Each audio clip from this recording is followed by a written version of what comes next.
Piracy ముఠాను పట్టుకొని warning ఇచ్చిన CP ఆనంద్కి కొన్ని గంటల్లోనే కౌంటర్ అటాక్ చేస్తున్న ఐబొమ్మ. ప్రొడ్యూసర్లను నిలదీస్తూ బహిరంగంగా ఒక పెద్ద రిలీజ్ చేసినటువంటి ఐబొమ్మ. చావుకు భయపడిన వాడు దేనికి భయపడంటూ సీరియస్ వార్నింగ్. ఇంతకీ ఆ లెటర్లో ఏముంది? Have a look. Hi hello, welcome to Disha TV. దేశవ్యాప్తంగా సినిమాల పైరసీ ఇండస్ట్రీ పెద్ద సమస్యగా మారినటువంటి విషయం తెలిసిందే. అయితే లేటెస్ట్గా తెలంగాణ సైబర్ క్రైమ్ పోలీసులు దేశంలోనే అతిపెద్ద పైరసీ ముఠాను పట్టుకున్నారు. తర్వాత ఏర్పాటు చేసినటువంటి ప్రెస్ మీట్లో గత సిపి సివి ఆనంద్ పైరసీ ముఠాపై ఇంపార్టెంట్ మాటలు మాట్లాడారు.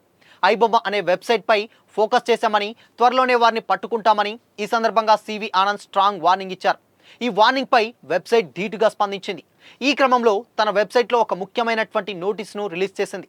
అందులో ఇకపై తాము ఎలాంటి ఫోన్ నెంబర్, వాట్సాప్ నెంబర్లు అడగబోమని, యూజర్లు జాగ్రత్తగా ఉండాలని స్పష్టం చేసింది.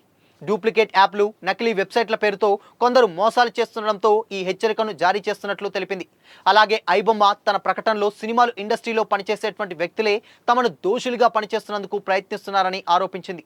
అలాగే తాము ఎలాంటి రిజిస్ట్రేషన్ ఫీజులు, సబ్స్క్రిప్షన్లు వసూలు చేయబోమని, తమ సైట్లో కేవలం ఉచితంగానే సినిమాలు అందుబాటులో ఉంటాయని స్పష్టం చేసింది. అలాగే కొన్ని పెద్ద ప్రొడక్షన్ హౌస్లు, యూట్యూబ్ ఛానల్స్ ఉద్దేశపూర్వకంగా ఐబొమ్మని తప్పుగా ప్రచారం చేస్తున్నాయని, తాము ఎలాంటి హ్యాంకింగ్ అని లేదంటే ఫోన్ ట్యాంపింగ్ అని చేయబోమని మరోసారి హామీ ఇచ్చింది. ఐబొమ్మ పేరు మీద నకిలీ యాప్లు, నకిలీ సైట్లు వస్తున్నందున యూజర్లు వాటికి లోనవ్వకూడదని సూచించింది. అలాగే ఐబొమ్మపై మీరు ఫోకస్ పెడితే తాము ఎక్కడ ఫోకస్ చేయాలో అక్కడ ఫోకస్ చేస్తామని ఐబొమ్మ వెబ్సైట్ ప్రకటించింది. చివరిగా తాము ఒక భారతీయ సైట్ అని, తెలుగు ప్రేక్షకులు మాత్రమే అందుబాటులో ఉన్నామని ఐబొమ్మ స్పష్టం చేసింది.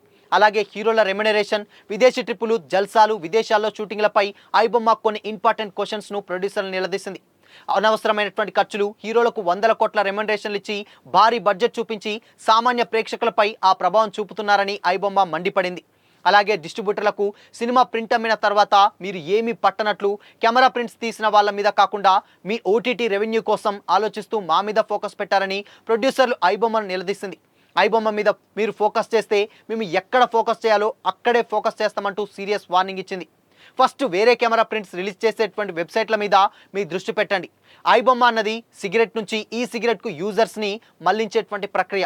మీ యాక్షన్కి నా రియాక్షన్ ఉంటుంది. ఈ మిడిల్ క్లాస్లో వేరే ఏ హీరో కూడా, ఫర్ ఎగ్జాంపుల్ విజయ్ని టార్గెట్ అవ్వడం ఇష్టం లేదు. మేము స్వతహాగా వెబ్సైట్ నుంచి తొలగిస్తున్నామని కూడా చెప్పుకొచ్చింది. ఇప్పుడు ఇమీడియట్గా డిలీట్ చేస్తే మీకు భయపడి లేదా మీరు తీయించినట్టుంటుంది. అందుకే ఈ పోస్ట్ చేసిన కొన్ని గంటల తర్వాత తీసివేయాలని అనుకుంటామని కూడా ఓపెన్గానే చెప్పేసింది. ఐబొమ్మ వాళ్ళు ఇండియాలో తీసేసినటువంటి తర్వాత వాళ్ళని రిక్వెస్ట్ చేసి టెక్నాలజీ షేర్ చేయాలని కోరామని, దానికి వాళ్ళు కూడా ఒప్పుకున్నారని, ఇప్పుడు వాళ్ళు కూడా షేర్ చేయటం లేదు.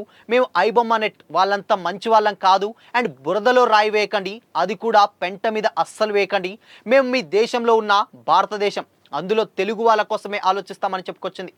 చావుకు భయపడిన వాడు దేనికి భయపడని రాసి కొన్ని క్వశ్చన్స్ కూడా ప్రొడ్యూసర్స్ని అడిగింది. ఆ క్వశ్చన్స్ ఒక్కసారి చూస్తే, క్వశ్చన్ నెంబర్ 1, హీరోలకు అంత రెమ్యునరేషన్స్ అవసరమా? అది మీ కొడుకైనా సరే, ఎవరైనా సరే అని కూడా క్వశ్చన్ చేసింది. ఇకపోతే క్వశ్చన్ నెంబర్ 2, సినిమా ఇండస్ట్రీలో చాలామంది ఉన్నారు, వాళ్ళు ఏమైపోతారో అని కబుర్లు చెప్పకండి. వాళ్ళకు మీరు ఇచ్చేటువంటి అమౌంట్కు ఏ కూలి పని చేసుకున్నా వస్తాయి, కానీ మీ హీరోకి, హీరోయిన్కి వస్తాయా అని కూడా క్వశ్చన్ చేసింది. ఇకపోతే క్వశ్చన్ నెంబర్ 3, సినిమా బడ్జెట్లో ఎక్కువ శాతం రెమ్యునరేషన్స్కి మరియు విదేశాల్లో షూటింగ్లకు మాత్రమే మరియు ట్రిప్స్కి కూడా ఖర్చు పెడుతున్నారు. ప్రొడక్షన్స్ బాయ్స్ నుంచి లైట్ బాయ్స్ వరకు ఎంత ఖర్చు పెడుతున్నారు అని కూడా క్వశ్చన్ చేసింది. ఇండియాలో షూటింగ్ చేస్తే అక్కడ వాళ్ళకి ఉపాధి దొరుకుతుంది కదా అని కూడా అడిగింది. క్వశ్చన్ నెంబర్ 4, అనవసరమైనటువంటి బడ్జెట్ పెట్టి ఆ బడ్జెట్ రికవరీకి దాని మీద మా మీద రుద్ది ఎక్కువ కమ్ముతున్నారని కూడా చెప్పింది. డిస్ట్రిబ్యూటర్స్ అండ్ థియేటర్ ఓనర్స్ ఆ అమౌంట్ని కలెక్ట్ చేసుకోవడానికి టికెట్ అమౌంట్ ఎక్కువ పెంచుతున్నారు. చివరికి మధ్యతరగతి వాడే దీనివల్ల బాధపడుతున్నారని కూడా ఒక ఓపెన్ లెటర్ చేసి కూడా దాంట్లో పొందుపరిచింది. అంటే ఇంత ఓపెన్గా ఒక సిపిని ఆల్రెడీ ఒక ప్రెస్ మీట్ పెట్టి సీరియస్ వార్నింగ్ ఇస్తే దానికి కౌంటర్గా ఆల్రెడీ బహిరంగంగా ఇలాంటి ఒక లెటర్ రిలీజ్ చేయడం అనేది నిజంగా షాకింగ్ అనే చెప్పాలి.